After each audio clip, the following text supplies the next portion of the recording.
Hello friends, Durba blogs with ফুডে তোমাদের সবাইকে স্বাগত। আজকে আবার একটি নতুন ভিডিও নিয়ে তোমাদের সামনে হাজির হয়েছি। তো আজকে বর্ষার দিনে বৃষ্টি সকাল থেকে পড়ছে, তো ভাবলাম আজকে একটু ভাজা পিঠে খাবো, মানে ভাজা পিঠে খাই। তো মাকে বললাম ভাজা পিঠে করার কথা, মা তো ভাজা পিঠে করবে এবং ভাজা পিঠেটা গুড় দিয়ে করবে। গুড় কেনা ছিল, এবার বর্ষার সময় তো অনেকটাই গুড় ছিল, খারাপও হয়ে যাবে, তো তাই জন্য ভাজা পিঠে করছে গুড়ের। তো চলো ফ্রেন্ডস দেখি ভাজা পিঠেটা, আর ভাজা পিঠে মানে কেমনভাবে হচ্ছে বা রেসিপিটা তোমাদের সাথে শেয়ার করছি। আর তার সাথে একটি গল্প তোমাদের সাথে শেয়ার করব, শিক্ষণীয় গল্প তোমাদের সাথে শেয়ার করব। তো তোমরা দেখতে থাকো এবং আশা করছি ভালো লাগবে। আর ভাজা পিঠেটা যেমন সুজি, ময়দা, গুড় এইভাবেই করা হয়েছে। আশা করছি ভিডিওটা দেখলে তোমরা বুঝতে পারবে। তো চলো আমি গল্পটা তোমাদের সাথে শেয়ার করি, শুনতে থাকো। মানে ফেসবুক থেকেই সংগৃহীত গল্প। ফেসবুকে এত গলাটাই লাগছে না। তো ফেসবুক থেকেই সংগৃহীত গল্প তোমাদের সাথে শেয়ার করছি। গল্পটা ভীষণ ভালো লাগলো আর মানে তোমাদের সাথে শেয়ার করতে খুব ইচ্ছে করছে। একজন ধনী ব্যবসায়ী দামি গাড়িতে চেপে কোথাও যাচ্ছিলেন। হঠাৎ চোখ পড়ে ফুটপাতের এক কোণে। ইটের ওপর মাথা রেখে গভীর ঘুমে আচ্ছন্ন এক ব্যক্তি। প্রচণ্ড রোদ, ধুলোবালি, গাড়ির আওয়াজ, এত কিছুর মধ্যেও ঘুম কেমন করে আসে লোকটার? জানালা নামিয়ে তিনি এগিয়ে গিয়ে ডাকলেন, এই যে শুনছেন? ধর্মর করে উঠে লোকটি বলে, কি হয়েছে স্যার? এই গরমে এই জায়গায় ঘুমাচ্ছেন কেন? ঘর নেই তোমার? লোকটি হেসে জবাব দেয়, ঘর আছে স্যার, গ্রামে। ভোরে উঠে শহরে পেন বিক্রি করতে আসি, বিকেলে ফিরে যাই। ক্লান্ত ছিলাম তো, তাই একটু চোখ লেগে গিয়েছিল। ব্যবসায়ী জানতে চান, আজ কেমন বিক্রি হলো? 150 টাকা স্যার।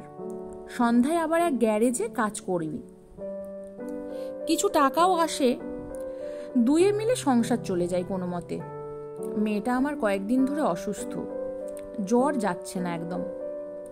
ভদ্রলোক পকেট থেকে 500 টাকা বের করে বলেন, এই নাও, মেয়ের জন্য কিছু ফল কিনে নিও। লোকটি টাকা নিতে অস্বীকার করে বলেন, এমনি এমনি টাকা নেব কেন? আপনি বরং আমার কাছ থেকে একটি পেন কিনুন, এই পেনে খুব সুন্দর গন্ধ আছে। লোকটির আত্মসম্মানবোধ দেখে ব্যবসায়ী মুগ্ধ হন। একটু ভেবে বলেন, তুমি সৎ মানুষ, আমি তোমাকে 50,000 টাকা দিতে চাই। এমনি নয়, আমার হোলসেল কাপড়ের দোকান থেকে কাপড় নিয়ে বিক্রি করো। যদি মন দিয়ে কাজ করো, 3 মাস পর তোমাকে 50,000 টাকা দেব, তখন তুমি নতুন দোকান দিতে পারবে। লোকটি বিস্মিত হয়ে বলে, আপনি তো আমাকে চেনেন না, তবু আমাকে এত টাকা দেবেন? ভদ্রলোক হাসেন, এই সামান্য টাকায় আমার কিছু যায় আসে না, কিন্তু তোমার জীবনে যদি এই সামান্য দিয়েই পরিবর্তন আসে, তবেই তো এর মূল্য। এরপর কয়েক বছর কেটে গেছে। সেই পেনওয়ালা এখন সফল ব্যবসায়ী। শহরে 3টি দোকান, ফ্ল্যাট, গাড়ি সবই আছে। একদিন হঠাৎ ডাক্তারের চেম্বারে দেখা হলো সেই উপকারী ভদ্রলোকের সঙ্গে। এই যে ভাই, তুমি এখানে? স্যার, কিছু চেক আপ করতে এসেছি। ব্লাড সুগার, প্রেসার ধরেছে, ঘুম হয় না মোটেও। ভদ্রলোক মুচকি হেসে বললেন, সেদিন তো রাস্তায় 150 টাকা নিয়েও নিশ্চিন্তে ঘুমাচ্ছিলেন, আজ এত কিছু নিয়েও ঘুম আসছে না? পেনওয়ালার চোখে ক্লান্তি। সত্যি স্যার, আগে হারানোর কোনো ভয় ছিল না, এখন কোটিপতি হয়ে স্ট্যাটাস হারানোর ভয় লাগে।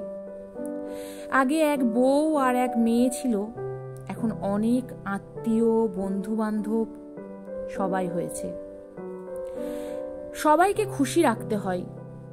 আগে ডালে ভাতে চলতো, এখন বাসমতি চাল, মাছ, মাংস সমস্ত কিছু চাই। আগে ছোট জিনিসে খুশি হতো সবাই, এখন বড় বড় জিনিসেও খুশি হতে চায় না।